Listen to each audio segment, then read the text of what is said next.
influencing popular culture, politics, and everything in between. The local station takes you ringside as we discuss the crazy world that is professional wrestling. This is Going Ringside with the local station. What you got in mind here? Coming up. Hey there, we are live at River City Wrestling Con. Thanks for joining us today. I am your host, Scott Johnson, and we are here with a legend who just sat down with us. Oh, thank you. Ron Thank you. Simmons. I like the sound of that. And Ron, I got to start because we've got a Florida audience here, and they all know you from before wrestling. I know they do. But that's okay. So all right? you were a star at Florida State. You were as good as it gets, and then you go to wrestling. How did that transition happen for you? Well, actually, it kind of happened by mistake a little, right? Really? Actually, I wanted to start getting into something similar to what you're doing now. Yeah, Right? really? Broadcasting, Okay. right? Sports. Commentating, to be more particular, right? But I had a good friend, by a lot of people out there might know him by the name of Lex Luger. Yes, Larry yes. Fold. We were teammates Okay. on the Tampa Bay Bandits. And he was Miami Hurricane, by the way, right? And so he had gotten into the professional wrestling business, right?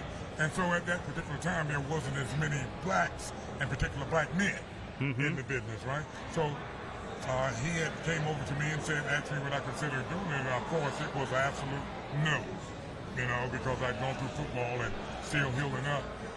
And I was actually at a detention center working there. So they said, well, what are you making here? And I said, well, Jesus Christ, nothing, right? So, well, how about 2 to 3 times more than what you're making now? And that's starting. I said, when do I start wrestling? The next day. So soon enough, you're not in. I think you tagged with JYD for a while. What was that like?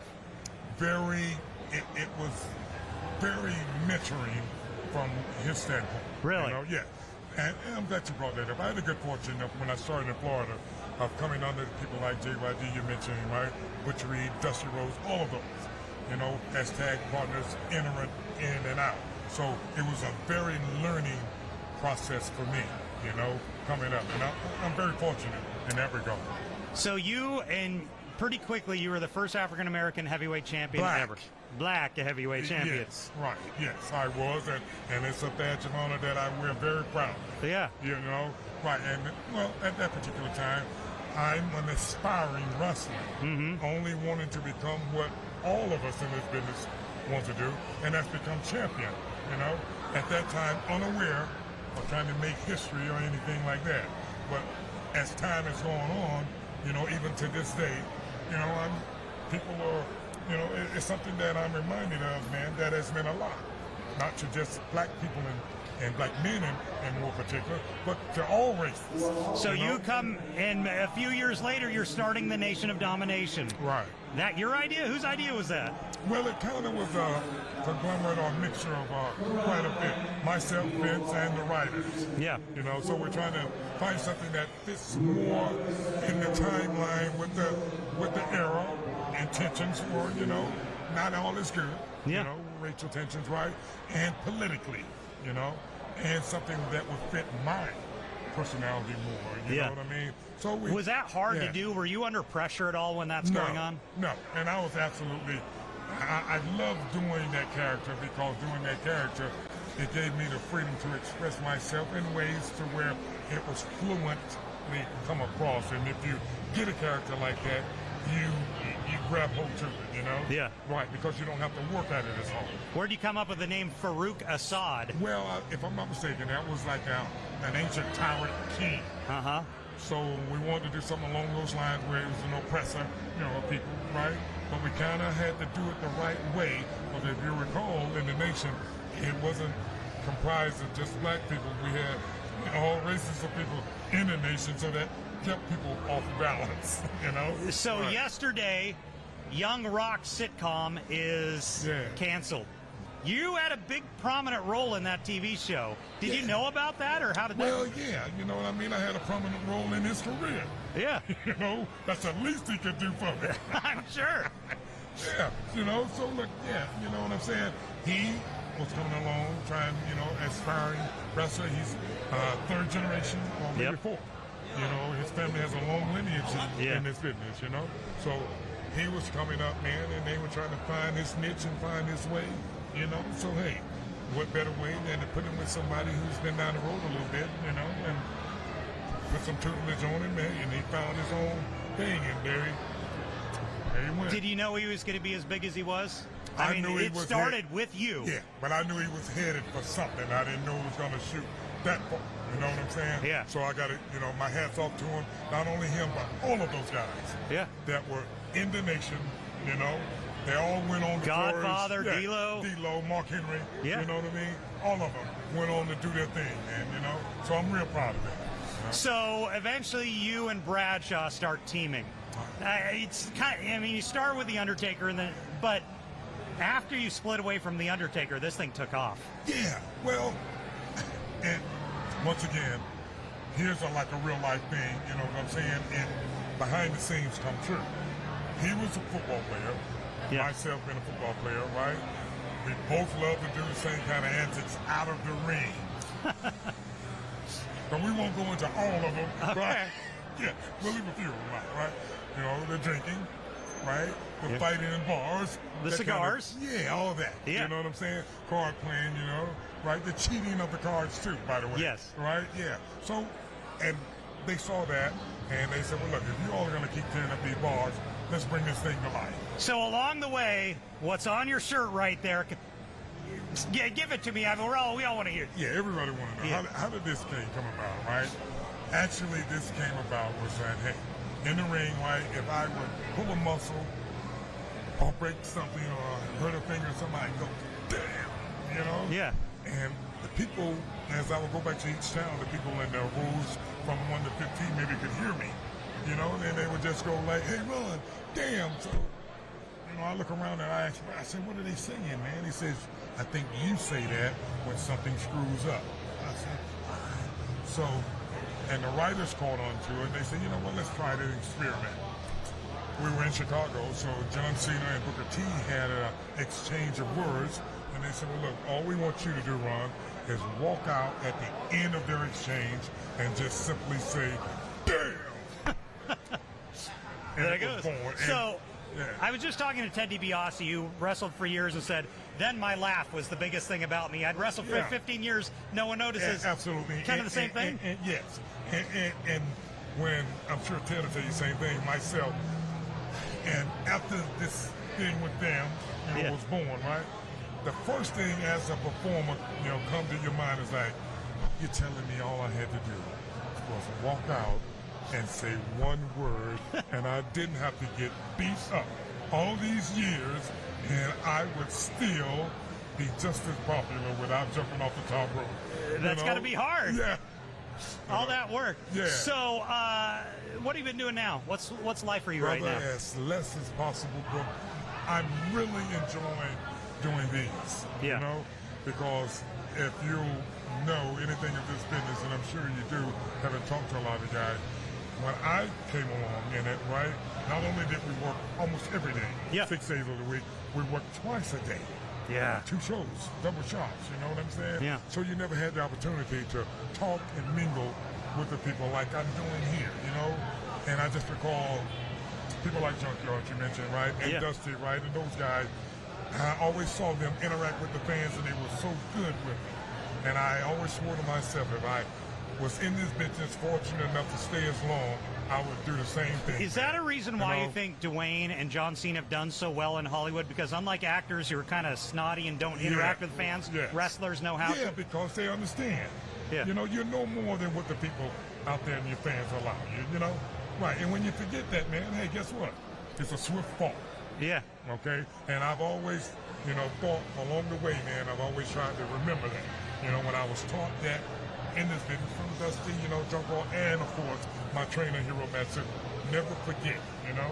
So I'm really thankful to see all of these people, and when they bring up pictures like when they were kids themselves and they're with their kids, you know, it really is something to see. Before we go, any last comments for Florida State fans? Any Seminoles out there?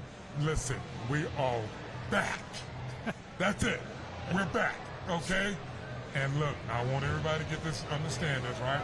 Although I'm 4-0 against the Gators, I still pull for them I couldn't help it. You had to get that. You had to get that I had in. to get that in. Although I'm 4-0 against the Gators, I still pull for them when we're playing against out-of-state teams. And the same goes for Miami. I love y'all, except for when it comes to my Seminoles, okay?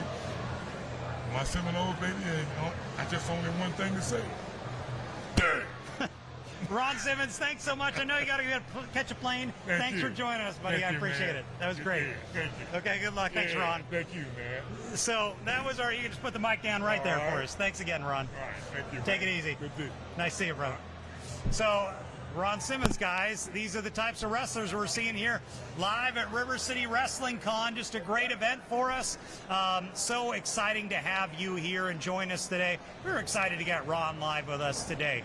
Ron, one of the greats of all time, first black heavyweight champion of all time, went on with the APA all those years and just a legend in this industry. And that's what's really happening here.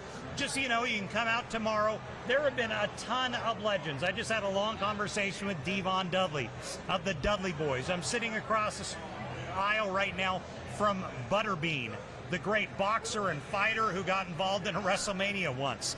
We just had a long sit-down conversation with Arn Anderson. So those are the older ones, but it's not just the older wrestlers who are out here today.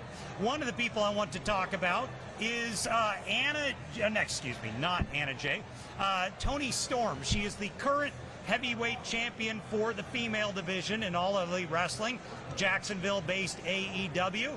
Toni Storm was nice enough to sit down and talk to us because she just won the championship in the last few days. So we caught up with Toni Storm. Here's our interview with Toni Storm. We are here with Toni Storm, AEW superstar. Toni, thanks for joining us. How have things been going right now on the road? Things have been great. I just recently became a 2-time AEW Women's Champion, so I'm doing well, to say the least. I was impressed that you won the title. Were you excited about that? That is a big feather in your cap. Yes, and not to be labeled interim anymore, the undisputed AEW Women's World Champion, so it's great. Why do you say not to be labeled interim anymore? Was that frustrating? That was frustrating. Nobody wants to be interim. You want to be the champ. And now you took down the woman, was it Jade Cargill? Jamie Hayter. Jamie Hayter, okay, so you took down Jamie Hayter, and where are things going for you next? What are your plans? Well, next week on Dynamite, in Washington, D.C., I will be facing Sky Blue. So we'll be able to see if she can take the title from me, which she won't, of course, but it's going to be fun watching her try. So our viewers in Jacksonville have been fascinated to see Tony Khan start as AEW here. Yes. What's Tony been like as a boss? Has he been a fun boss to work for? He's been incredible. I honestly don't know how he handles his workload. He is the busiest man I've ever met, but also the most intelligent man I've ever met. So the sky's the limit. AEW is huge, and it's going to get even bigger. So he's doing a great job. One other thing I want to ask about, and then we'll go. Tony and Shad, his dad, may build a big new stadium right over here. Right over there. Or will AEW take advantage of that, do you think, if given the opportunity? I would hope so. A big, nice 70,000 people stadium's not bad. That would be nice. That's ideal, yes. Toni Storm, AEW Women's Champion. Thanks for joining us, Toni. I appreciate it. Thank you so much. So there have been a lot of female stars out here today. We've talked to a lot of them. So I just saw Toni Storm talking with Anna Jay and Dr. Britt Baker, DDS. They are here. The only person really to drop out, because they've had a full card, was Saraya. Used to be Paige in WWE. She wasn't able to make it. We learned that in the last 48 hours. But everyone else has been here. Bryan Danielson was just here. He was doing photos with a lot of fans. So it's been exciting to see the wrestlers, young and old, here. I think one of the reasons why Jacksonville has done so well is because of what Tony and Shad Khan have brought here. So right across the parking lot from the Jacksonville Fairgrounds, where I'm at right now, is where AEW started in 2019 as a main competitor in this country to WWE, bringing in Chris Jericho, bringing in Jim Ross as your announcer, and bringing in their homegrown stars like Britt Baker, like MJF, Maxwell Jacob Friedman. I just had a long conversation with Arn Anderson, who we're going to be talking to in upcoming podcast about his thoughts on what MJF has done in AEW. But there's also been WWE stars, past and present. I just had a long conversation with Candice Michelle. Remember Candice Michelle? She was the diva. She was the GoDaddy diva back in the day. She kind of broke the internet before that happened, doing a Super Bowl commercial after the Janet Jackson wardrobe malfunction. Well, Candice Michelle does a Super Bowl commercial, gets millions of views. Everyone's talking about it. She took it into a diva, real life career as a star in WWE for many years. We also talked to Jake the Snake Roberts. He was here. We're going to get to him a little later in the podcast. But one of the interviews I was really excited about was Big Papa Pump. Scott Steiner was here. So the largest arms in the world, I think what he used to call it. Scott Steiner is here, and we just were able to meet up with Scott, talk to him. Scott has always been one of the most intense performers of all time in this industry. And Scott was one of the ones I was really excited to talk to. He lives up in the Atlanta area. So this wasn't a long trip for him. So we were able to sit down with Scott Steiner. Here's my interview with Big Papa Pump, Scott Steiner. I'm here with Scott Steiner. We are excited to be joined by Big Papa Pump. Scotty, what are you doing now? Oh, just doing any conventions, enjoying life. My oldest boy plays at Jacksonville State football. Really? And my youngest boy signed with Virginia Tech, play basketball. So I've always wanted to know, how did you decide to change gimmicks when you went from the brothers to Big Papa Pump? How did that come about? I've been a tag team for a while. Yeah. We won every time there was to win. So I just got, needed time for a change. So I transformed. You became arguably the best heel in the business. How did that come about? I tried to be good. How did that come about so quickly? How did you know to do that coming from a babyface tag team for so long? Well, you got to look at the fans' perspective, I was a tag team for so long, I want to totally get away from all that, so I bleached my hair and then tried to piss the people off. You did piss them off pretty well. I tried, man. So what are your thoughts of when you went to WWE? What was that transition like? Was that good, bad? It was all right. I wouldn't say it was, I'd rather have been WCW. I wish it wouldn't have folded. Really? Yeah, well, then it's a monopoly then. It's only one game in town, so it was good for them. Well, actually, it wasn't good for them because they lost ratings too, Yeah. Because when the ratings wars were going on, it was great. We were getting like an 8 share, 7 share going against each other, and then when that got taken away, their show went down too also. I talked to a lot of fans who would have liked to see you in Austin. Would that have been a good feud or not? Oh yeah, no, I wrestled Steve in WCW. Well, yeah, but when he was Stone Cold. That would have been great. I would have loved it. Him, wrestled The Rock. Those guys were at the top of their game at How would have a Rock, Big Papa Pump feud have gone down, do you think? Oh, man. A disaster. I would have had to change my name to the Big Bad Booty Daddy or Big Daddy Disaster. So what was like working with Steph? Because you had a lot of stuff with Stephanie McMahon. Yeah, it was their dad's business, so, she's part of their... Oh, she's cool. She was good to work with. Were you worried about going a little too far at all during that time? Well, no, I couldn't do as much as I wanted. Yeah. I was handcuffed. Yeah. So I couldn't do everything. How you and your brother doing? You guys keep in touch very much? Oh yeah, we live like 2 miles from each other. So you're always so together. He's on the school board and he's in real estate. Are you up in Atlanta now? Yeah. The Atlanta area? Yeah. So in general, you just loving life and everything? Yeah, just enjoying my time. I got to ask one story from the booker here. Told me that you were in Jacksonville last year. There was a problem at your hotel, like the water wasn't running or something. And he told me you were like, I'm the Big Bad Booty Daddy. Why are they not getting the water running for me? I don't remember that. You don't remember that? No. Well, Scott, thank you so much for joining us in Jacksonville today. I appreciate it. All right, man. Nice to see you. Nice to see you, too. That's Scotty. Well, we are back now and got another star with us, Brutus the Barber Beefcake. Woo, baby! Bruti, thank you for joining us today, sir. Man, with your shears and all, they're still good after all these years. They're all years. sharp. They're very sharp. Very sharp. You can tell we had a little session before this. Yeah. I took good care of it. Yeah, you did. Yeah, like, why am I with you? What good is this? So, Brutus, how have you been? You're living down in South Florida now in Clearwater. I'm a Tampa born and raised boy. Florida's my state. Love it here. I'm retired, and I'm working more than I ever have in my life. Now, your real name, if I remember right, Ed Leslie? That's right. How did Brutus Beefcake become your name? I don't know if we got enough time for that. That's a long story. That happened in New York many moons ago.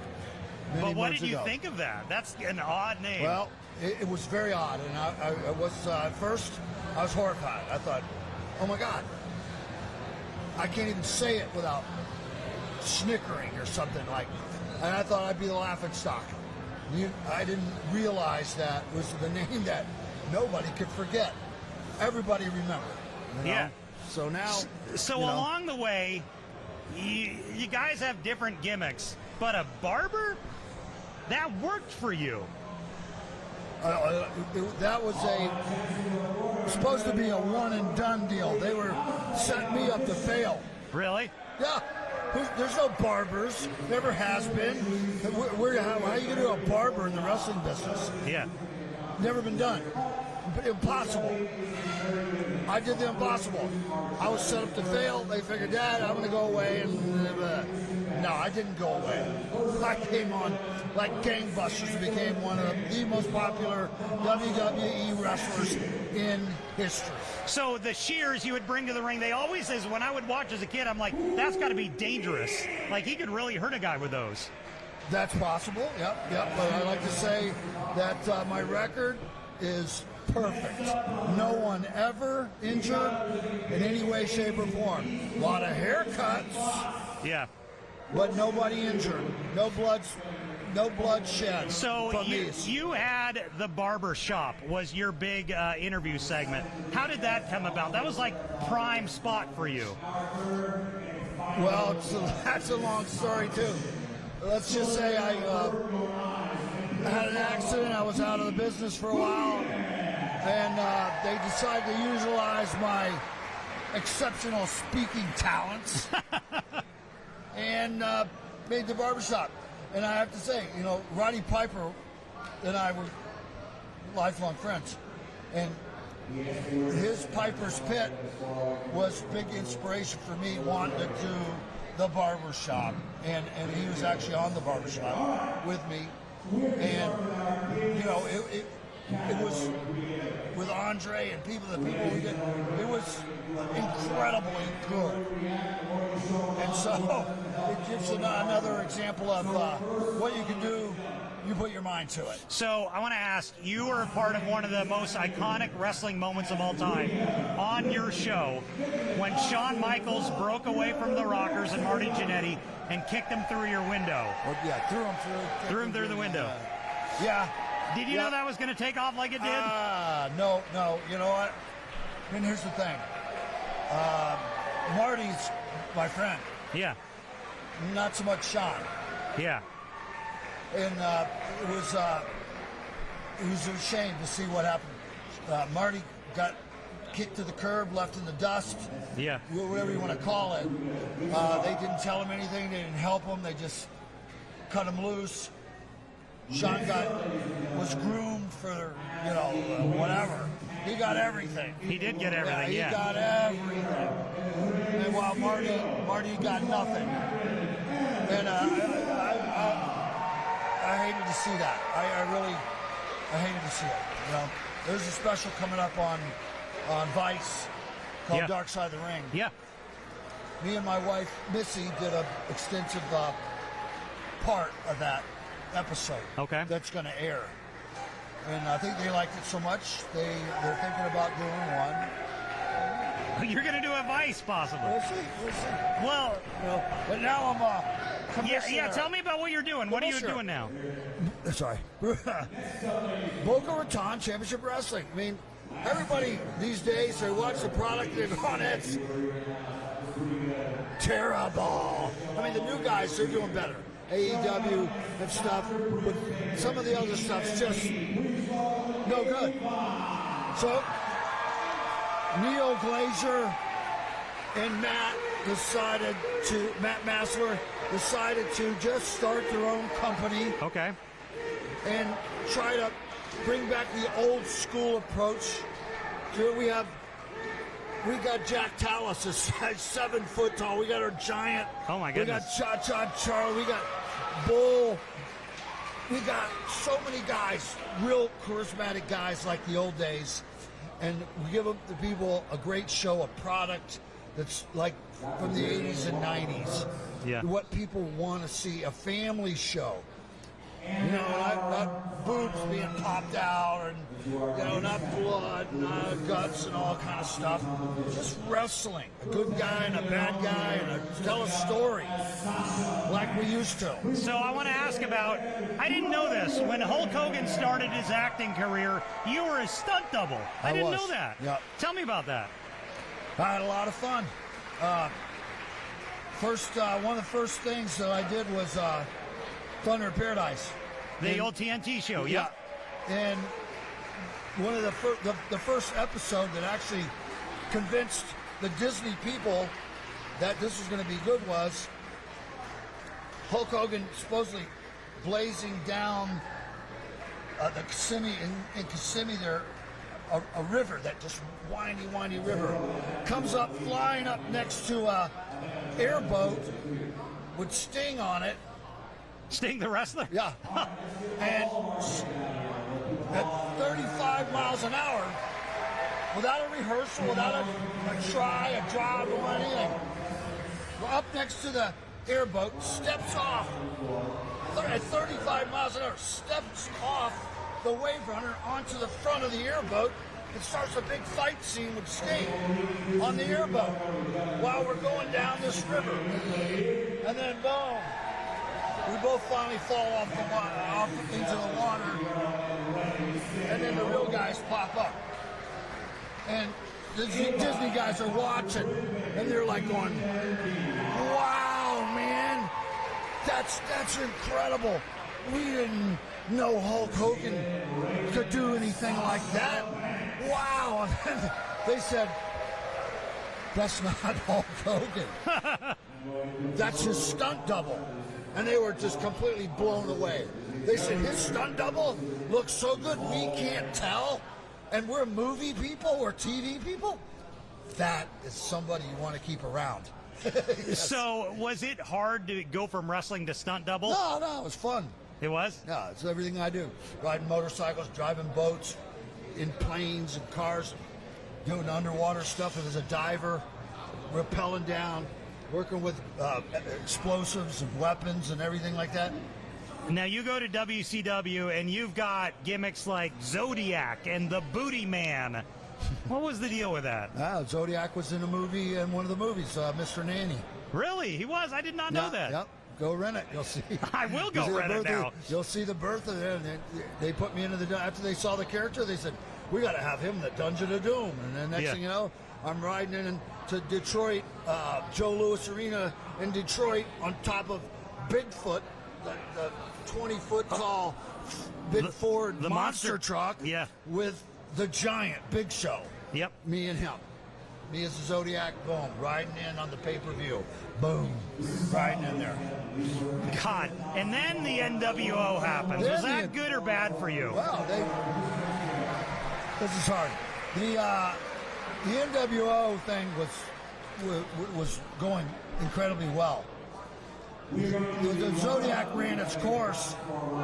The WCW guys said, "Oh boy, he's been the Butcher, he's been the Booty Man, he's been the this, we really can't do anything with Brutus anymore." And I said, "Well, really?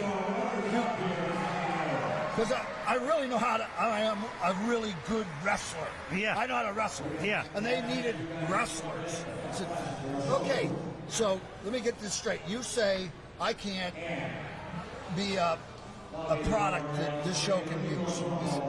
It's too many. There's been too much." I went home, back to Madeira Beach where I was living, dropped 40 pounds. You were ripped at this point. 5% body fat. Yeah. 30-inch waistline, 20-inch arms.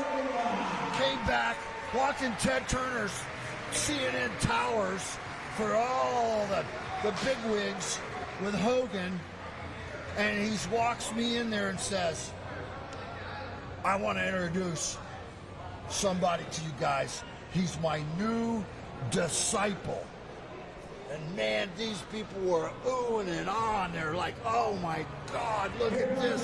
Oh my God, look at this. And then he goes, oh yeah, did I mention this is Bruce Beefcake? And they pissed their pants. Sorry, I hope Really? it's on real TV, but half of them ran out because they were so embarrassed. They had to look me in the eye. Who looked me in the eye and told me that I was done. I couldn't do anything. According to them, I couldn't do anything. Guess you were all wrong. Yeah. Guess you were wrong. Yep. And the disciple thing was, and they still wouldn't let me do anything. They wouldn't let me really wrestle on TV. They wouldn't let me. I'd run in or drop some guys and boom and then run out. Whatever. Why was that? Is it because Hogan and Nash are running things, or Well, Hogan supposedly was running things, but it was because Eric Bischoff. Bischoff was He responsible? hated me. Fired me 3 times. Really? Eric Bischoff fired you 3 times? Yeah. Why didn't But he it like was you? good because every time he fired me, Hogan got me hired back and got me a raise. Really? So he actually just did me a favor. Yeah. Couple times anyway. But the last time I got fired, and that was it. And then WCW went down the shit pipe. Yeah. Yeah. It's, And who do you keep in touch with still? anybody's alive. Yeah. Not as many- Duggan, Jake, DiBiase, Ron Simmons. Yeah, who we just had on. Yep. Yep. The guys. It's an interesting community, Valentine. wrestling. If you had done any other business, it wouldn't be like this. The Nasty Boys. There's still some guys left. Yeah. Tatanka, the Bushwhacker. Yeah. There's still a few of us left. Yeah, we're old-timers. talking to a lot of those today. Who Do you is- enjoy events like these still? Well, that's why I'm here, man. I wouldn't come if I was a miserable old bastard. I think I'd sit here all day, Yeah. hugging everybody and taking pictures with them. Nah, I'd be home. Yeah. But you like I it. love it, and the fans love me. Yep. That's when it's good karma. When you've been good to the fans for 30, 40 years, when these people come in and say, I met you 25 years ago when I was a kid, and you signed my thing, and you took a picture of me and my dad. I'll never forget it. That's good karma. That's what you're talking about. Somebody that did it right. That's a lifelong fans. You're creating your fans by being a good person and by going the extra mile to be nice to them and make them feel important. Yeah. Well, Brutus Beefcake, it has been an absolute pleasure. Thanks for coming and joining us live tonight. Listen to me, just wailing on, baby. You're great. Thanks, whale it Brutus. Don't hurt anyone with that. They're signed up real nice. Yes, Boca Raton Championship Wrestling, BRCW. We will put the shout out for that. Please. Thanks again, Brutus. I appreciate it. So, Excuse me. okay. Thanks, Brutus. Got to get up. Can't get up as easy as you used to. Thanks, Brutus.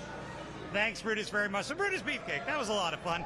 Always the running buddy of Hulk Hogan for so many years. Wherever you would see Hogan, you would see Brutus Beefcake. Him, Jimmy Hart, the Mouth of the South, always Hulk Hogan running buddies for all those years. So a lot of old-timers here, fun to talk to. And one of the ones that I wanted to talk to, but in a different respect, was Jake the Snake Roberts. So if you watch our podcast, a few episodes ago, you can go watch it right now. Going Ringside, our interview with Jake the Snake Roberts. Jake is an interesting character. Got over a lot of drug and alcohol abuse for many years. But along the way, Jake lost his wife. He got divorced from his wife, Cheryl Roberts. Cheryl was involved in an angle with him back when they were married in the late 80s, early 90s, with a guy who's now passed on named Ravaging Rick Rude. It was a very salacious angle for the time. Rick Rude would always come up and hit on all the women. It got so overt that he would have his tights specially dyed, and he got Jake's wife's image dyed right on the front of his pants for the match. It was very salacious in the late 80s for this. And that's when Jake was still going strong in his marriage with Cheryl. But then Jake's demons got a hold of him with the drugs, the alcohol. He's very open about this. And eventually he lost the marriage. Well, in the last few years, Jake has gotten his life together. He's sobered up. He's been sober about 3 years now and really turned his life around. And Cheryl is back in the fold. A woman we haven't seen in 30 years or so. She was just kind of played a bit character for that angle while he was really at his peak of his career. Well, they're back together. They're reunited here for the first time. Kind of an old love story that they fell away while he had so much of his demons. It took him 25 years, but he cleaned up his life, and now they're back together as a couple. We just met up with Jake and Cheryl Roberts. Here's a kind of a heartwarming interview for lost love and that has been brought back together. Well, we are excited to be joined again by Jake Roberts and his better half, Cheryl Roberts. Thank you for joining us. You two, tell me a little about your story now. You go ahead. The story is sobriety's a good thing. Yeah. You know, back in the day, I was lost, and she had to do the right thing, just to keep my ass out. Yeah.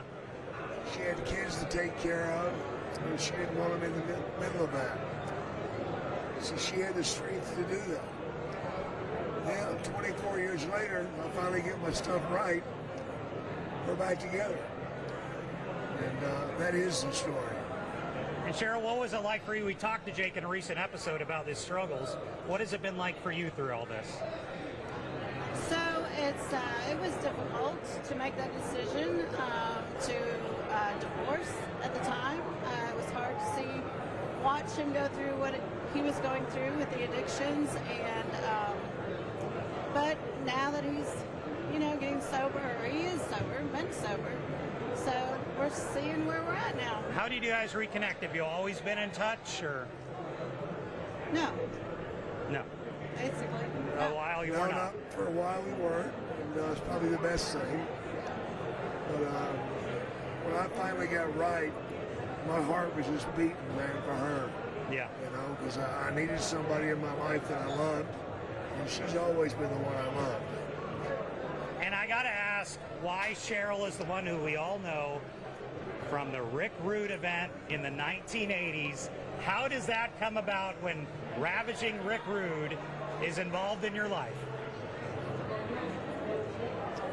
Well, it was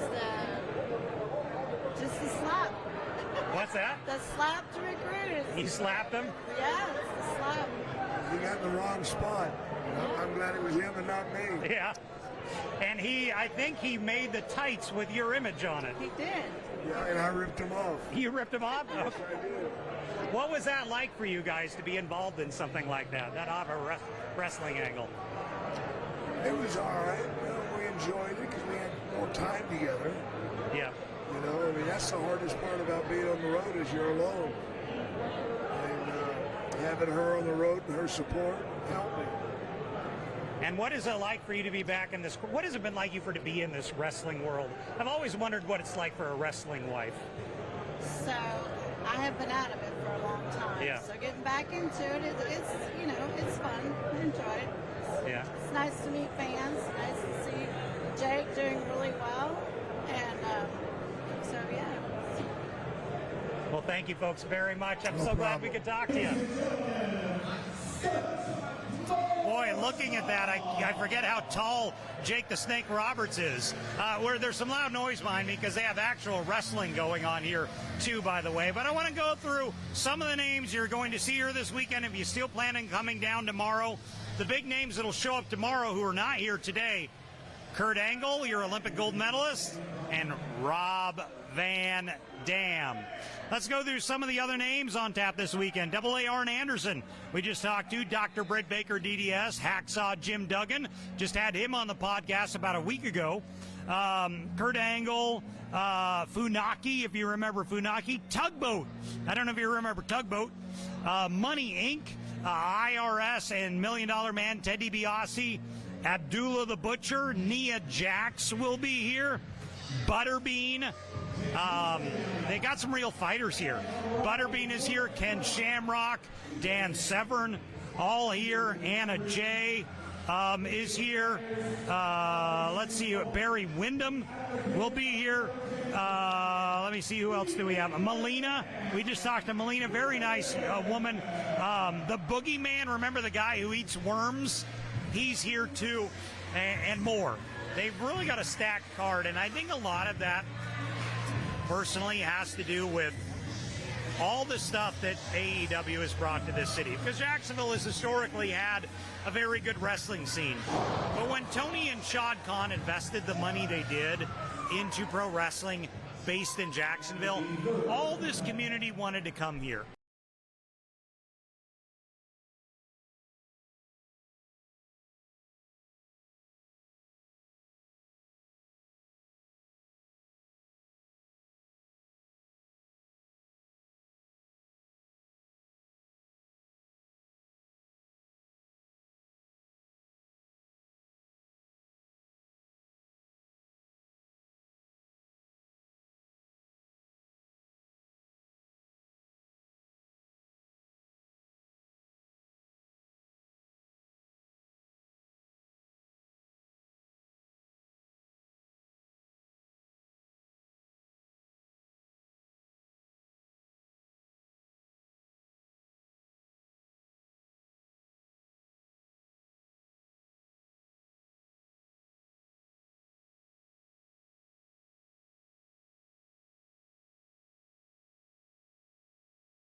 Ideal food that I would recommend to eat, but they're actually nutritionists. You know, they're nutritional, yes.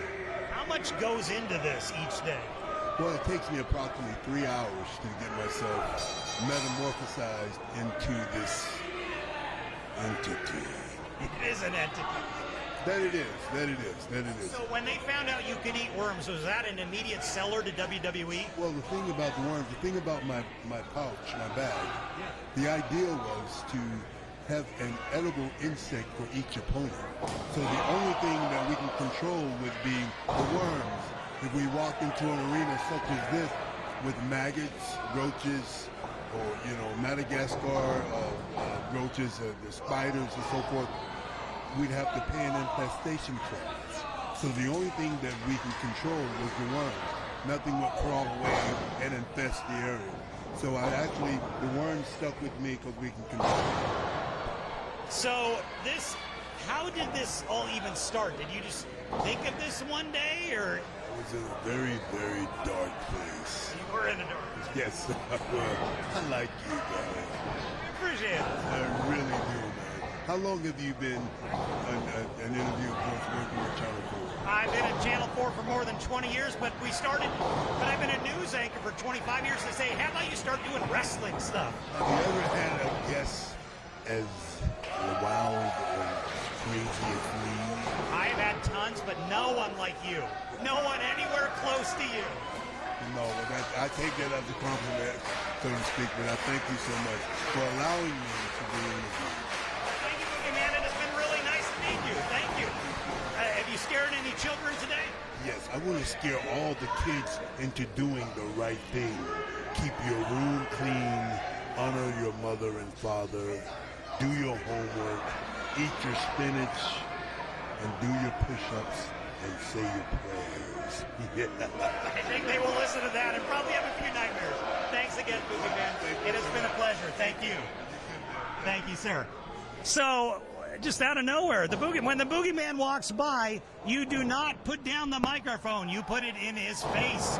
Well, that was certainly a treat and an unexpected one, and I may have a few nightmares, but we will survive to another day of this. So this has been a lot of fun. These are the types of characters you just walk up on. And I want to point out something. If you plan on coming down tomorrow, it's not something where You know, you have to wait in long lines. The lines aren't that bad. How's it going, sir? Bill Alfonso. How are you, sir? Bill Alfonso, legend. I'm doing excellent, and I love 1004 Jacksonville, Daddy. I was here every Thursday. I broke in with Gordon Soley and Dusty Rhodes in 1980, and this is one of our towns every Thursday night. I was here for at least 6 years. You would always come here. So what company was that for? Sit down. Florida Championship Wrestling. Here, take a mic. We can talk. Let's talk. So Florida Championship Wrestling. You're at Florida Championship Wrestling. Yeah, with Gordon Soley and Dusty. That's where I broke in May in 1980. Yeah. And I'm still relevant today. Yeah, still. It's amazing. So where did you go after Florida Championship Wrestling? What happened for you? Well, after the territories closed up, yeah, I went to WCW and worked for Ted Turner. Okay. For 2 years, and I got drafted to WWF at the time. It's WWE now. Okay. WrestleManias and that. Then I went to ECW. Yeah. The crazy company where I became a manager, and that's why I'm still relevant today because of ECW managing. I got a lot of TV time. Not because I was an international 5-star referee. Yeah. It's because of ECW. So you were reffing a lot then? Yes, I refereed. Well, I've always wondered what was it like to be a ref? Like, are you like an on-site producer or what is that? I was backstage. I was with Hellwood Production. No, but I mean in the matches. Like, do you call it in the ring? Do the wrestlers call it in the ring? I've always wondered how that works with the refs. Well, they would talk a little bit in the back and then basically call it in the ring. You know, we're professionals, so we do this for a living. We do it every night. So it's like you with 1004, you know what to do. You know, just boom, boom, boom, boom. So it's the same basic. So you were with ECW? Yes. Well, any crazy stories? Well, it was in a barbed wire match. I was a manager in ECW. I managed Sabu and Van Dam. Okay. So it was Sabu against Terry Funk. Dear. I can only imagine. In a barbed wire match. During the course of the match, Sabu ripped his bicep from here to here. From there? He went into shock for a few seconds. Fonzie, He was that wide. He went into literally shock. He says, run back and give me some tape. So I ran back. He was taping his arm up while he's getting a reverse neck breaker in the ring by Terry Funk onto a steel chair. It's the craziest thing I've ever seen. So after the match is over, we go back to the dressing room. He needs at least 100 stitches. Oh, my God. So in Pennsylvania, you have to have the state athletic division. You have to have a doctor there present and 911, and paramedics there. Yeah. So Sabu said, start stitching me up, no anesthesia. Oh, my God, these guys are tough. So he was getting stitched up. So about halfway through, he says, Fonzie, it hurts too much. Go to 7-Eleven and give me some super glue. Now before, now there's medical grade super glue. Okay. But back then, it was toxic super glue. Oh my God. He ended up super gluing his arm shot with the toxic, non-medical super glue. It's the craziest thing I've ever seen. Oh my God. That's just one story, Yeah. You guys, I can't believe what you guys would do to your bodies. It was crazy. There was a Mark Vince McMahon, WWE, wants a doctor, his wife, and the 2 kids at ringside. ECW, our clientele, was 90% male, the age of 19 to 32. They wanted the sex, the violence, the tables, and the chairs. We didn't know there was a market for that. So we created a market and took off. ECW is still, even though it lasted about 7 years, we had no corporate sponsors. We were having a hard time getting on TV to pick up our hardcore violence. So, and it still has a cult-like following today. Absolutely. 25 years later. It's amazing. Yeah. It's amazing. I get kids come up to me 25 years old. You weren't even born. How do you know about ECW? Oh, now it's on Peacock. It's on this. It's on that. Yeah. We have a cult-like following. That's why I'm relevant today, because of ECW. So I see a lot of stuff since. Guys going through tables, guys going through barbed wire. That all came from you guys. Yes. We started the ball. Yeah. Yes. What do you do now? I'm retired, and I do stuff like this on weekends. Listen, in the last 10 weeks, I've been to Los Angeles for WrestleMania weekend. Yeah. We have a big Comic-Con, WrestleCon there. Yeah. I was with Van Dam and Sabu there. Los Angeles, Fargo, St. Louis, Washington, D.C., Cleveland, Miami Beach. This next week, I don't know where the hell I'm at, but I'm working every weekend somewhere in the United States. Yeah. So it's either a wrestling show, indie show, or a Comic-Con, or a wrestle deal, or something like this. Gotcha. So I'm active on weekends, and I love it. I'm 66 years old. Not an ounce of fat on me, Daddy. Not an ounce of fat on you. I'm still going strong, and I enjoy it. Keeps me busy, and I create a little revenue, and I have fun. Seeing guys like you, and seeing all of my guys that I worked with for the last 40. I'm celebrating my 44th year. Oh my God, you've been doing it forever. Yeah, I've never had another job in my life.